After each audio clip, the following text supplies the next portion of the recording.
गुरुपूजिताय गुरुदैवताय गुरुकुलस्थायिने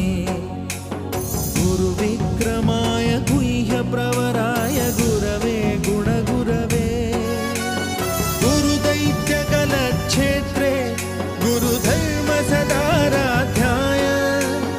गुरुपुत्रपरित्रात्रे गुरुपाखण्डखण्डकाय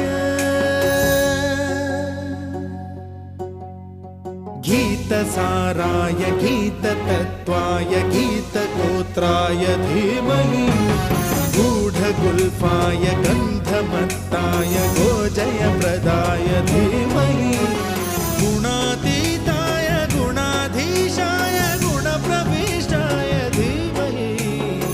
एकदन्ताय वक्रतुण्डाय गौरीतनयाय धीमहि गजेश